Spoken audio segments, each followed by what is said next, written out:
मेरा हो गया तुम लोग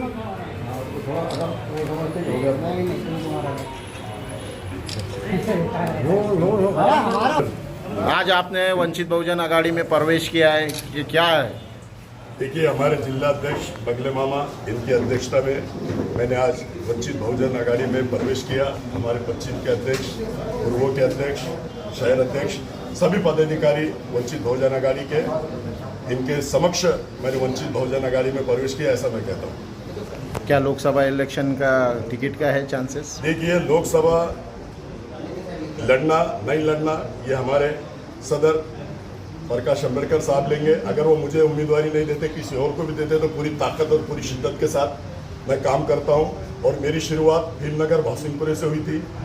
मैंने वहां से राजकारण शुरू किया। 95 से लेकर आज तक मैं शहर में सब समाज को साथ में लेकर चलता हूँ और सबसे ज़्यादा काम मैं मुस्लिम समाज और दलित समाज का करता हूँ। कारपोरेशन का भी इतिहास उठाकर देख लो, शहर में भी देख लो, जुल्म, अन्याय, अत्याचार के खिलाफ मेरी लड़ाई रहती है। और प्रकाश अंबेडकर साहब भी जुल्म, अन्याय, अत्याचार चाहे कोई भी समाज का हो, जिसमें होता है, बाला साहब हमेशा आवाज उठाते हैं। उनके आवाज में आवाज मिलाने के लिए मैं एक छोटा सा कार्य करता हूं, लेकिन उनके काम से मैं प्रभावित होकर आज मैं वंचित बहुजन आघाड़ी में प्रवेश किया, ऐसा मैं कहता हूं। अगर उम्मीदवारी मिली तो फाइट किससे रहेंगे आप? देखो, अगर उम्मीदवारी मिलती है, मुझे उस काबिल अगर बाला साहब समझते हैं, हमारे जिला अध्यक्ष, शहर अध्यक्ष, सारे पदाधिकारी समझते हैं, तो मेरी लड़ाई चंद्रकांत खैरे से होगी, ऐसा मैं स्पष्ट कहता हूं। और मेरे लड़ाई में सिर्फ चंद्रकांत खैरे रहेगा, ऐसा मैं शहरियान औरंगाबाद को आपके माध्यम से, जिले को ये बताना चाहता हूं कि मैं सक्षम हूं हर चीज से मुकाबला करने के लिए। बाला साहब का सिपाही बन गए हो आज, और बाला साहब ने जो आदेश दिया उसका पालन करूंगा। आपके माध्यम से सारे शहर, सारे जिले, मराठवाड़ा और महाराष्ट्र को मैं गवाही देता हूँ। आइए एमआईएम से क्या टक्कर नहीं रहेंगी फिर आप? देखिए, एमआईएम रेस में भी नहीं है, मैं ऐसा समझता हूँ। रेस में भी नहीं है, क्योंकि एमआईएम ने 10 साल में शहर के अंदर सिवाय धोखे के और झूठ बात के लोगों को घुमाने का काम किया, इसलिए एमआईएम के पैर के नीचे की जमीन खिसक गई। एमआईएम लड़त में नहीं है, ऐसा हम समझते हैं। यस जावेद भाई, आज अल्हम्दुलिल्लाह आज जो है हमारे शहर की मशहूर हस्ती और साबिक विरोधी पक्ष नेता अफसर खान साहब जो है वंचित बहुजन आघाड़ी के अंदर प्रवेश करे। और इससे जो है अल्हम्दुलिल्लाह हमारे को ऐसा महसूस होता है कि वंचित बहुजन आघाड़ी के अंदर जो है एक नई ताकत, नई उमंग आएंगी और आने वाले इलेक्शन के अंदर वंचित बहुजन आघाड़ी को जो है अफसर खान की आमद काफ़ी फ़ायदा देंगी इंशाअल्लाह। औरंगाबाद शहर के अंदर ही नहीं बल्कि मराठवाड़ा के अंदर नाम है, काफ़ी मुश्किल नाम है, तो क्या आपका प्रवेश होने से फायदा होगा? हाँ, 25-30 साल से जो है अफसर खान साहब भी जो है शहर में काम कर रहे हैं और मुख्तलिफ मामलात में, मुसलमानों के मामलात में उन्होंने बढ़ चढ़ कर हिस्सा लिया। यहाँ पर मास्टर प्लान में मसाजिद के मसले जो थे, मसाजिद के मसलों के अंदर भी अफसर खान ने, कारपोरेशन ने बहुत अहम रोल अदा करा। जैसा हम सामने ही देख रहे हैं कि क्रांति चौक की मस्जिद है, उसके लिए भी उन्होंने काफ़ी लड़ा। तो ऐसे मुसलमानों के जो इशूज़ थे, तो उसके ऊपर अफसर खान का बहुत काम है।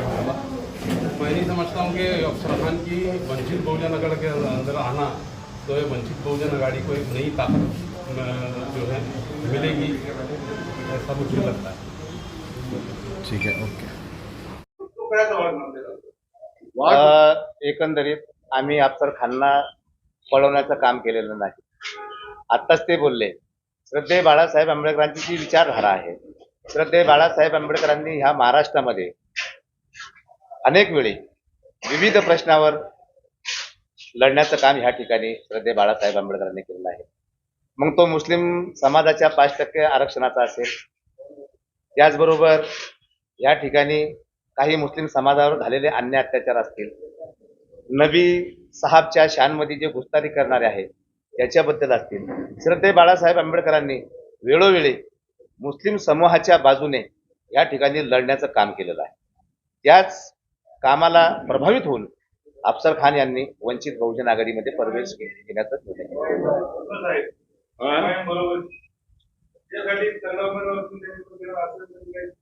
नाही, आम्ही जनतेसाठी काम करणार आहोत. एमआयएम सोबत असेल का कोणी पक्ष असेल, आमची खुन्नस कोणासोबत नाही. आमचं जी लढत आहे ह्या महाराष्ट्रामध्ये ती सरळ सरळ भारतीय जनता पार्टी बरोबर आहे. आणि अफसर खानचे ते एमआयएमचे प्रतिनिधी नाही आहेत आणि ते पळवापळीचा जर विषय केला आपण तर ते प्रस्थापित आमदार किंवा खासदार नाही आहेत. आपण जो समाजासाठी लढतो त्याला प्रतिनिधित्व देण्याचं काम बाळासाहेबांनी केलंय. नगरसेवकाची भूमिका, विरोधी पक्ष नेत्याची भूमिका अफसर खान यांनी मांडलेली आहे. एखाद्या छोट्या समूहामध्ये जर माणूस, आता किराडपुऱ्याच्या दंगलचा विषय जर घेतला, लिडिंग रोलमध्ये त्यांनीच काम केलंय आणि असा माणूस हा जो समाजाचं प्रतिनिधी करू शकतो त्याला संधी मिळाली पाहिजे, ही बाळासाहेबांची भूमिका आहे. अगर देखिए, अगर बाला साहब ने मेरे पे विश्वास डालेंगे और मुझे उम्मीदवारी देंगे तो पूरी श्रद्धा, पूरी ताकत के साथ मैं लड़ने के लिए तैयार हूं। लेकिन बाला साहब ने अगर आदेश दिए तो हमारी फाइट तो चंद्रकांत खैरे के साथ रहेंगी, ऐसा मैं समझता हूं। बाकी दूसरा फाइट में कोई भी नहीं है। सीधी सीधी लड़ाई चंद्रकांत खैरे और वंचित बहुजन आघाड़ी की होगी, अफसर खान की, ऐसा मैं कहता हूँ। सवाल ही पैदा नहीं होता। एमआईएम ने, देखो, मैं किसी पे टीका टिप्पणी करने के लिए नहीं बैठा हूं, लेकिन एमआईएम ने 10 साल में शहर में लोगों को बेवकूफ बनाने के सिवा कुछ नहीं किया। जिन्होंने उनको इतना बड़ा स्थान दिया, उन्होंने उनके साथ धोखा किया, शहर की जनता के साथ धोखा किया, कौम और मिल्लत के लिए साथ धोखा किया। किराड़पुरे की दंगल आप लोगों के सामने, आप लोगों ने खुद कवरेज दिया। पड़ेगांव की दंगल आप लोगों के सामने, कटकट गेट की जो लड़की का प्रकरण हुआ उसमें तुमने भूमिका देखी। तो ये लोग न्याय देने का काम नहीं करते, ये अपना घर भरने का काम करते। तो उनको लड़ा देने के लिए अफसर खान, अगर बाला साहब मुझ पे अगर जिम्मेदारी देते हैं तो पूरी ताकत के साथ मैं लड़ूंगा, ऐसा मैं कहता हूं। कांग्रेस को इस्तीफा तो मैंने नामांतर के टाइम ही दे दिया था, लेकिन मेरा इस्तीफा मंजूर नहीं हुआ था। लेकिन मैंने इस्तीफा दे चुका, लेकिन मुझे ये भी उधर से आया नहीं कि तुम्हारा इस्तीफा नहीं दिया और तुम कांग्रेस में काम करो।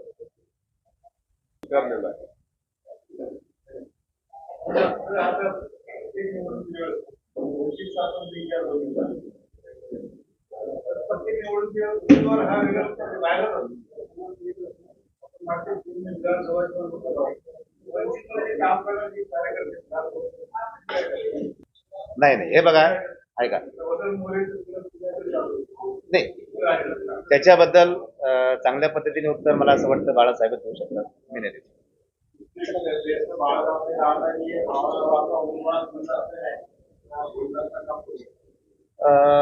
अगर आप सबने अगर दुआ किए, अगर ऊपर वाले ने चाहा तो वो गुलदस्ते में से बहुत ही जल्द से जल्द बाहर आएंगे।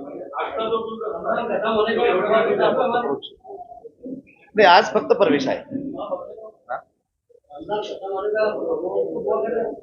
नहीं तो रमजान के पहले हम आपको बहुत अच्छी खबर देंगे, गुड न्यूज देंगे। होऊ घातलेल्या लोकसभा निवडणुकीच्या अनुषंगाने या ठिकाणी महाराष्ट्रामध्ये उमेदवार पळवापळवीचे, उमेदवार देण्याचे, उमेदवार वेळेवर बदलण्याचे हा कार्यक्रम खूप मोठ्या जोरात सुरू आहे। अशा परिस्थितीमध्ये मागच्या 2019च्या लोकसभेच्या निवडणुकीमध्ये वंचित बहुजन आघाडीने जो उमेदवार मोठ्या विश्वासाने दिला होता, तो त्या उमेदवारावर या औरंगाबाद शहरातील सर्व जाती धर्माच्या लोकांनी मोठा विश्वास टाकून वंचित बहुजन आघाडीच्या बॅनरखाली त्यांना निवडून देण्याचं काम केलं। पण ज्या औरंगाबादच्या जनतेचा जो विश्वास होता, त्या विश्वासावर ते खासदार खरे उतरू शकले नाही। अशा परिस्थितीमध्ये या ठिकाणी विविध पक्षाचे उमेदवार जाहीर होत आहे। त्यासाठी श्रद्धेय बाळासाहेब आंबेडकरांनी आजची पत्रकार परिषद आयोजित करण्याचे आदेश दिलेले आहे। यासाठी का औरंगाबादमध्ये चांगल्या ताकदीची लढत देण्यासाठी औरंगाबादला उमेदवार देण्याचे आमचे प्रयत्न सुरू आहेत। आमच्याकडे विविध समाजातील, विविध संघटने, पक्षातील अनेक उमेदवारांची नावं आमच्याकडे आलेली आहेत। त्याच अनुषंगाने ही पत्रकार परिषद या ठिकाणी आयोजित करण्यात आलेली आहे। आज आपण चांगल्या पद्धतीने बघत असाल, या महाराष्ट्रामध्ये श्रद्धेय बाळासाहेब आंबेडकरांच्या नेतृत्वामध्ये आतापर्यंतच्या ज्या निवडणुका झाल्यात त्या सरळ सरळ प्रस्थापितांविरोधात विस्थापित लढलेल्या आहेत. आज आपण बघत असाल, जी भारतीय जनता पार्टी आतापर्यंत सांगत होती, काँग्रेसचे माजी मुख्यमंत्री अशोकरावजी चव्हाण यांनी वारंवार वंचित बहुजन आघाडीवर टीका टिप्पणी केली आणि सातत्याने ते सांगत आले का वंचित बहुजन आघाडी ही बीजेपीची बी टीम आहे. आज खऱ्या अर्थाने बीजेपीची खरी बी टीम कोण आहे हे जनतेच्या समोर आलेलं आहे. त्याच पद्धतीने वंचित बहुजन आघाडी या औरंगाबादच्या लोकसभे निवडणुकीमध्ये चांगल्या ताकदीचा, सुस्वच्छ आणि जनतेचे मन जिंकणारा अशा पद्धतीचा ह्या ठिकाणी उमेदवार देण्याचं वंचित बहुजन आघाडी काम करणार आहे. आपले काही प्रश्न असतील आपण विचारावे. उमेदवार आहे का तुमचे? आजचं नेमकं नियोजन म्हणजे असं आहे का ह्या ठिकाणी औरंगाबादचे 4 टर्म राहिलेले नगरसेवक अफसर खान यांचा आज ह्या ठिकाणी प्रवेश होणार आहे. नाही, उमेदवारीबद्दल मी नाही बोलणार, कारण मी श्रद्धेय बाळासाहेब आंबेडकरांचा एक छोटासा कार्यकर्ता आहे. ते पक्षश्रेष्ठी आणि श्रद्धेय बाळासाहेब आंबेडकर त्याचा निर्णय घेतील. आपण आज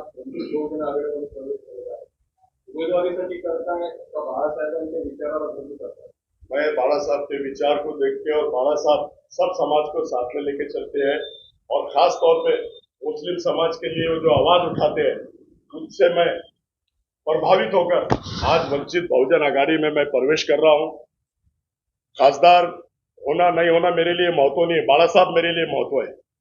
बाला साहब क्योंकि एक ऐसा नेता है महाराष्ट्र के अंदर कि जो सब धर्म जाति के लोगों को साथ में लेके चलता है और सबको न्याय दिलाने का काम करता है. चाहे वो दलित समाज हो, चाहे वो ओबीसी समाज हो, चाहे वो मराठा समाज हो, चाहे वो मुस्लिम समाज हो, उनके कार्य को देख के आज मैं वंचित बहुजन आघाड़ी में हमारे बागले मामा जिला अध्यक्ष, शहर अध्यक्ष, हमारे दूसरे शहर अध्यक्ष, पश्चिम के शहर अध्यक्ष, इन सब के बीच में पत्रकारों के सामने आज मैं वंचित बहुजन आघाड़ी में प्रवेश कर रहा हूं, ऐसा मैं जाहिर करता हूं. निवडणुकीच्या तोंडावरच आपण प्रवेश करत आहात. 2019 पासून आजपर्यंत 5 वर्षात हा विचार मनात नाही. देखो, अभी शहर के अंदर, महाराष्ट्र के अंदर, पूरे देश के अंदर कोई लोग कहां जा रहे, कोई लोग कहां जा रहे, लेकिन मैं प्रकाश अंबेडकर साहब के कार्य को देख के, काम को देख के आज मैंने निर्णय लिया है कि मैं वंचित बहुजन आघाड़ी का दामन थामूंगा, बाला साहब का दामन थामूंगा और मैं बाला साहब के बताए हुए काम करता रहूंगा. जो भी वो काम बताएंगे बाला साहब, उस काम को मैं अंजाम दूंगा. मेरी लालच खासदार होना या आमदार होना नहीं है. जो न्याय देने का काम कर रहा है उस शख्स के साथ मैं जुड़ना चाह रहा हूं और मैं वो भावना से जुड़ रहा हूं उनके साथ. ये मैं बोल नहीं सकता ना. अभी हमारे जिला अध्यक्ष जिनके हाथ में मैं प्रवेश कर रहा हूं, शहर अध्यक्ष, पश्चिम के अध्यक्ष, वो नहीं बोल सकते, तो मैं क्या बोल सकता हूं. मैं तो एक छोटा सा कार्यकर्ता हूं.